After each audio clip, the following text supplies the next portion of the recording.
ستړي مشئ ګرانو هیوادوالو، زده کوونکو هیله لرم چې ټول به روغ جوړ یاست. نن یو ځل بیا ستاسو په چوپړ کې راستون شوم له یو بل نوي لوست یا درس سره، او هغه دا لوست د هغو خلکو لپاره دی چې خپله ګړنۍ پښتو یعنې د غږېدو پښتو پیاوړې کول یا ښه کول غواړي. نو په دې ویډیو کې زه تاسو ته یو څو اصلاحات یا عبارتونه در پیژنمه چې ډیر اړین دي. پیل کوم. لومړی موضوع دا ده چې موږ څنګه په پښتو کې خپل اند یعنی یا خپل نظر څرګندولی شو، یعنی how to express our opinion in Pashto.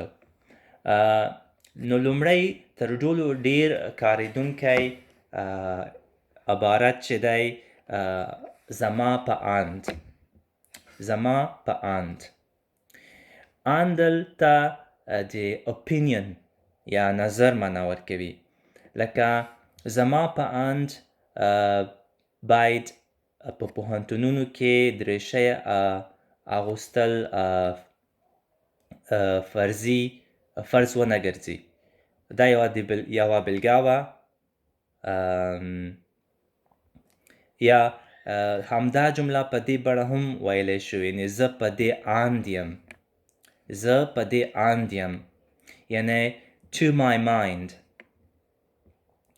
او د نظر وړاندې کولو یوه بله بېلګه دا ده چې زما د لید له مخې. زما د لید له مخې in my view چې په انګریزي کې ورته وایي. همدارنګه موږ داسې هم ویلی شو چې زه اندم.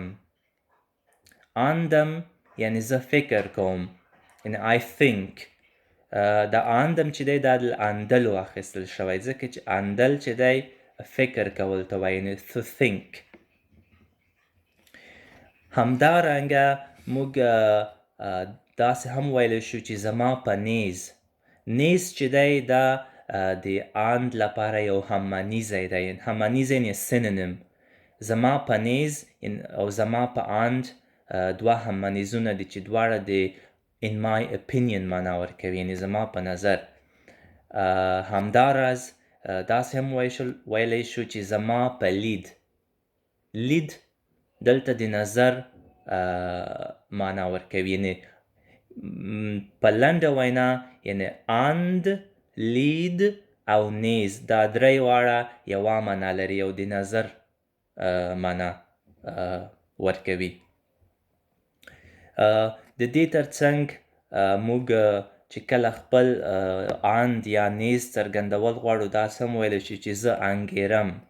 انګیرل یعنې to suppose something، یعنې یو څه سم ګڼل، فکر کول چې یو څه به داسې وي.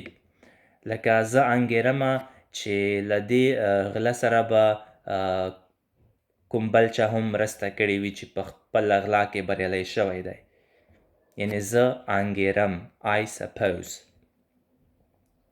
یو بله بېلګه چې موږ یې د اند څرګندولو لپاره کارولی شو هغه دا ده چې زما د لیدلوري له پلوه. زما د لیدلوري له پلوه. لیدلوری دلته د perspective معنا ورکوي، یعنې from my point of view یا from my perspective.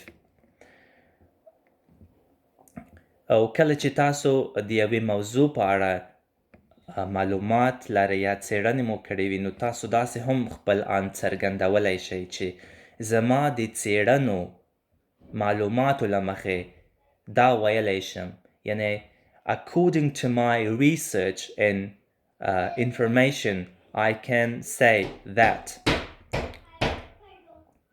یا داسې هم ویلی شو په کوم نظر چې زه ورته ګورم. په کوم نظر یا لید چې زه ورته ګورم، یعنی the way I see it. او یوه وروستۍ بېلګه چې څنګه خپل اند څرګندولی شو دا ده چې په کوم ډول چې زه ورته ګورم. دا همدا معنا ورکوي لکه مخکینۍ بېلګه، یعنې په کوم نظر چې زه ورته ګورم یا په کوم ډول چې زه ورته ګورم، یعنې دواړه یوه معنا ورکوي، یعنې the way I see it. اوس راځو دویم پړاو ته د دې لوست. هغه دا دی چې موږ چې کله د نورو اند یا نیز یا لید پوښتل غواړو چې د دوی اند، نیز یا نظر په د یو څه شي په اړه څه دی، نو موږ بیا څنګه ترې پوښتلی شو، یعنې پوښتنه کولی شو. یعنې if you want to ask about the opinion of others about something، نو لومړی پوښتنه موږ دا ترې کولی شو چې تاسو په دې اړه څه اند دی، تاسو په دې اړه څه اند دی، یعنې what do you think about that. یا داسې هم وویلی شو چې تاسو ورته په کوم نظر یا لید ګورئ، تاسو ورته په کوم لید ګورئ، یعنې how do you see that. او بله بېلګه تاسو پکې څه وایئ، دا یو ډېره کارېدونکې بېلګه هم ده چې موږ یې په ورځني او ژوند کې یا په ورځنۍ خبرو اترو کې ډېر کاروو چې تاسو پکې څه وایئ، لکه what's your opinion about that.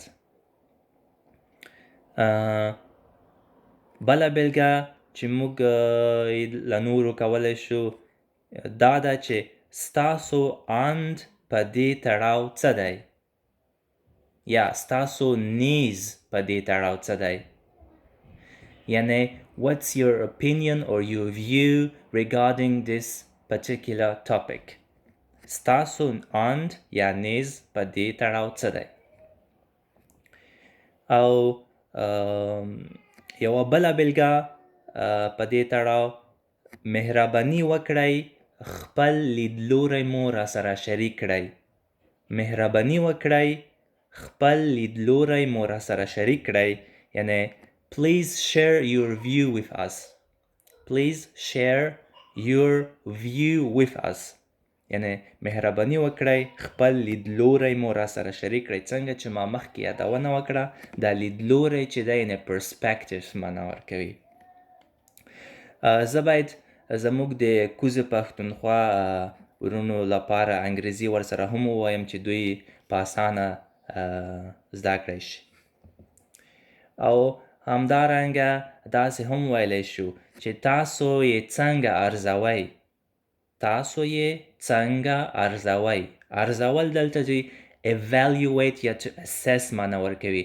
How do you evaluate or assess it. اوس راځو د دې لوست یا درس دریم پړاو ته. دلته پر دې خبرې کوو چې موږ چې کله له چا سره همغږي کول غواړو، یعنې هم نظري څرګندول غواړو یا نه یې څرګندول غواړو، نو هغه به څنګه کوو. نو هغه هم ډېرې بېلابېل بېلګې دي. لومړی او تر ټولو ډېره اسانه بېلګه دا ده چې ورته ووایې زه در سره همغږی یم یا زه له تاسو سره همغږی یم. دا معنا لري چې I agree with you.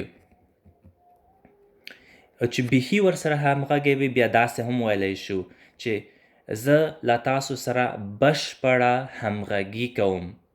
بشپړه یعنې complete، یعنې I'm in a complete agreement with you، یعنې زه در سره بشپړه همغږي کوم.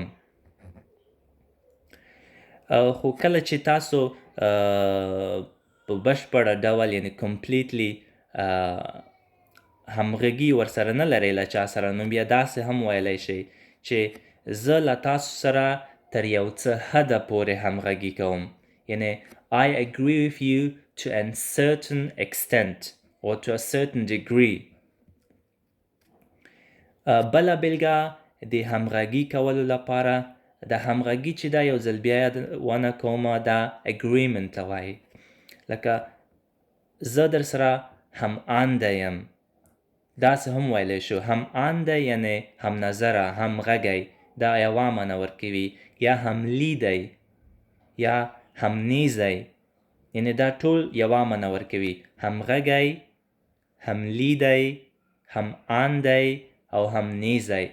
نو دا څلور چې دي دا ټول په دې همدغه بلګه کې کارول شوي، لکه زه در سره هم آنده یم یعنی I agree with you، زه در سره هم لیده یم، زه در سره هم نیزه یم او داسې نور.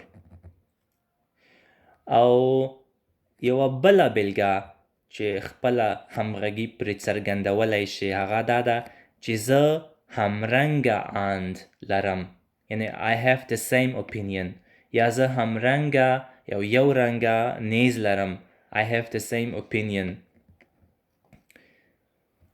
یا بله بلګه چې تاسې ورته ویلی شئ زه دلته د ناهمغږۍ کوم لامل نه وینم، زه دلته د ناهمغږۍ کوم لامل نه وینم.